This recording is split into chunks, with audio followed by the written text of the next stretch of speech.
Ich begrüße dich recht herzlich zu meinem neuen Video. Heute werde ich dir eine Studie aus dem Jahre 1979 vorstellen, welches an der Harvard University durchgeführt wurde. Aber ich will mich gar nicht so lange mit meiner Vorrede aufhalten. Lasst uns beginnen mit meiner kleinen Präsentation. Viel Freude dabei. Diese Studie, die ich dir jetzt vorstellen will, wurde von Ellen Jane Langer, einer US-amerikanischen Psychologin an der Harvard University, durchgeführt. Sie ist sehr renommiert. Sie war die erste Frau, die an einer US-amerikanischen Universität eine Lebensanstellung erhielt, also so etwas wie einen Beamtenstatus. Diese Studie wurde von ihr 1979 durchgeführt und sie nennt sich Counterclockwise Study. Deren Ergebnisse waren so erstaunlich, dass sie diese nicht offiziell zur Begutachtung einreichte. Erst einige Jahre später machte sie diese Studie einer breiteren wissenschaftlichen Öffentlichkeit bekannt. Diese Studie ist aber wissenschaftlich anerkannt. Und zwar bildete sie zwei Gruppen von 80-jährigen Männern. Die zweite Gruppe war die Kontrollgruppe, die bei solchen Studien wissenschaftlich vorgeschrieben ist. Und die erste Gruppe bekam entgegen der zweiten Gruppe einige Instruktionen. Und zwar waren sie konfrontiert mit instruierten Gesprächspartnern, die Gespräche führten und auch gekleidet waren wie im Jahre 1959. Und zwar sollten auch die Probanden der ersten Gruppe Gespräche nur über Themen des Jahres 1959 führen und das im Präsens, also in der Gegenwartsform. Ich bin, ich habe, hast du gesehen. Und die Probanden sollten sich emotional in das Jahr 1959 zurückversetzen. Diese Instruktion hatte die zweite Gruppe nicht. Also all diese, die ihr hier sehen könnt. Und dann wurde die erste Gruppe in einen stillgelegten Flügel eines Klosters in Hampshire in der Nähe der Universität verbracht. Und in diesem Flügel wurden Räume eingerichtet, die an das Jahr 1959 erinnerten. Zwar Möbel, Fernseher, in denen nur Sendungen liefen aus diesem Jahr, Radios, in denen nur solche Sendungen liefen aus diesem Jahr. Es wurden Illustrierte ausgelegt und es gab noch einige andere Accessoires, die an dieses Jahr erinnerten. Die Frage ist, warum gerade das Jahr 1959? Man könnte sagen, ja, das sind 20 Jahre, ist eine runde Zahl. Aber es wäre ja auch möglich gewesen, 1960 oder 1955 zu sagen, also ein rundes Jahr zu nehmen sozusagen. Das hatte einen kulturellen Hintergrund. Und zwar konnten sich die US-Amerikaner an dieses Jahr besonders gut erinnern, weil es einige Besonderheiten in diesem Jahr gab. Und zwar lief in diesem Jahr die sehr beliebte Western-Serie, was übrigens die längste Western-Serie, die es je gab, in diesem Jahr gestartet wurde, Bonanza. Des Weiteren wurden in diesem Jahr 3 sowjetische Satelliten ins All geschickt. Lunik 1 bis 3, wie sie heute heißen. Damals hießen sie noch Luna 1 bis 3. Der Name war auch Programm. Es waren die ersten künstlichen Flugobjekte, die das Erdmagnetfeld verließen, und zwar Richtung Mond. Und hier sehen wir Lunik 3. Das ist auch der Satellit gewesen, der auf dem Mond landete als erstes künstliches, menschliches Flugobjekt. Des Weiteren besuchte das erste Mal seit dem Kalten Krieg ein hohes US-amerikanisches Regierungsmitglied die Sowjetunion, und zwar besuchte der damalige Außenminister Richard Nixon den sowjetischen Parteiführer Nikita Chruschtschow. Und des Weiteren hatte in diesem Jahr der Blockbuster Ben-Hur seine Premiere, der auch sehr, sehr erfolgreich war und großes Aufsehen erregte. Weiter wäre vielleicht noch zu nennen, dass in diesem Jahr Batista, der kubanische Diktator, verjagt wurde und dass Fidel Castro die Regierungsgeschäfte in Kuba übernahm. Und in dieses Ambiente wurden diese 80-jährigen Männer für 5 Tage verbracht und hielten sich dort diese Zeit auf.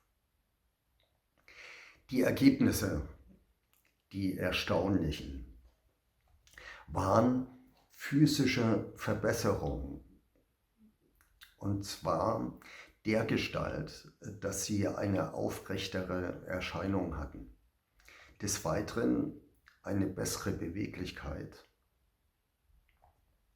bessere Blutwerte und eine erhöhte Intelligenz, wie auch besseres Erinnerungsvermögen, also generell verbesserte geistige Fähigkeiten. Des Weiteren verbesserte sich ihre Sehfähigkeit, also sie konnten besser sehen, und sie hatten ein jüngeres Erscheinungsbild, wenn auch keine 20 Jahre jünger. Es wurden vorher-nachher Fotos gemacht und die wurden dann anderen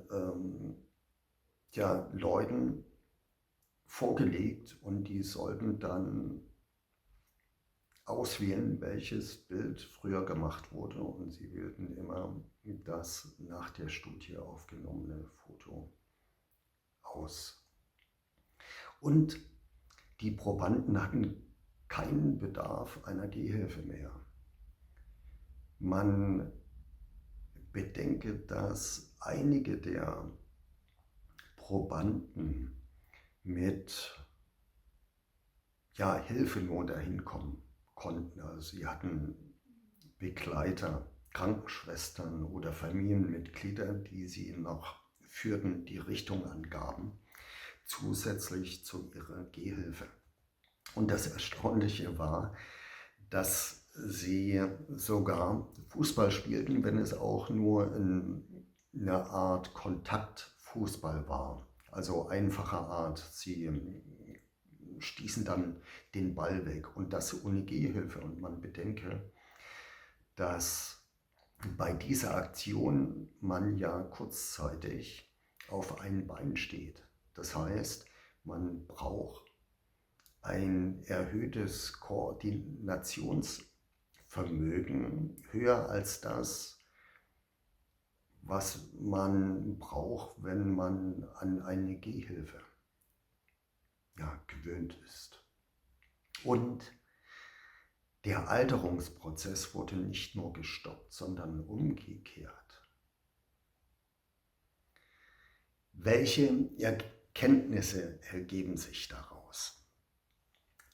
Also die emotionale Einstellung hat Einfluss auf den individuellen physischen Zustand. Und die Gefühle haben Einfluss auf die DNS und damit eben auf die Gene. Und welche Konsequenzen hat das aus einer philosophisch-spirituellen Sicht? Sind unsere Gene neu programmierbar? Also sind wir gar nicht Opfer unserer Gene, sondern im Grunde genommen Schöpfer unserer Gene. Kann man sich mit den entsprechenden Gedanken und Emotionen verjüngen? Man bedenke, dass die ja nur 5 Tage dort in diesem Ambiente sich aufgehalten haben. Was würde passieren, wenn das ein ganzes Jahr oder 2 Jahre passieren würde? Würde dieser Prozess sich fortsetzen? Würde er vielleicht sogar eine gewisse Eigendynamik entwickeln und der Verjüngungsprozess dann entsprechend viel schneller vonstatten gehen? Ist der Alterungsprozess, und das ergibt sich daraus, als Frage nur ein Konzept des Unterbewusstseins? Also sind das Glaubenssätze, dass wir bestimmte feste Vorstellungen haben von einem Menschen, der 20, 50 oder 80 Jahre ist und was er kann und was er nicht kann. Und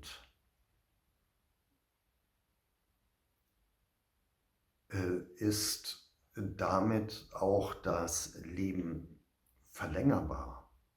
Und endet das nur, zumindest in dem heute angegebenen Bereich von 90 bis 120 Jahren, ungefähr nur deshalb nach dieser Zeit, weil wir davon überzeugt sind?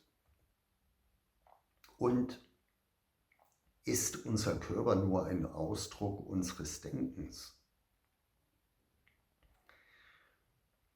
Also in der heutigen Medizin und allgemein herrscht ja die Vorstellung, dass der Körper wie eine Maschine funktioniert, also dass er sich abnutzt, mit der Zeit repariert werden kann und dann irgendwann aufgebraucht ist. Aber das weist ja im Grunde genommen auch in eine ganz andere Richtung und hat ja einen starken Bezug zu dem vorangegangenen Punkt. Und welchen Einfluss hat unser innerer, also geistiger Zustand auf unsere Umweltrealität? Also die Frage ist, wo endet denn unser Körper? Endet er wirklich mit der Haut? Oder haben wir Einfluss darüber hinaus?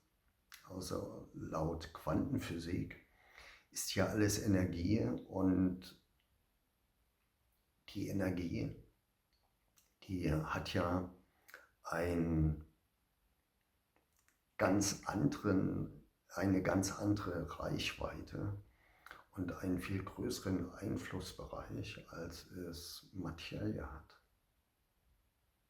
Soweit zu diesem interessanten Experiment aus dem Jahre 1979, der sogenannten Counterclockwise Study von Alan Langen. Ich hoffe, dir hat das Video so viel Freude bereitet wie mir auch. Falls du noch Fragen oder Anregungen hast, kannst du es gerne im Kommentarbereich hinterlassen. Darüber würde ich mich freuen. Ich würde mich auch freuen, wenn du ein Like hinterlässt. Und wenn du der Meinung bist, dass das Video noch andere Menschen interessieren könnte, dann verbreite es gerne weiter. Ansonsten wünsche ich dir einen schönen Tag, eine schöne Woche oder einen schönen Abend, je nachdem, wann du das Video schaust. Bis dahin verbleibe ich, dein Frank. Tschüss.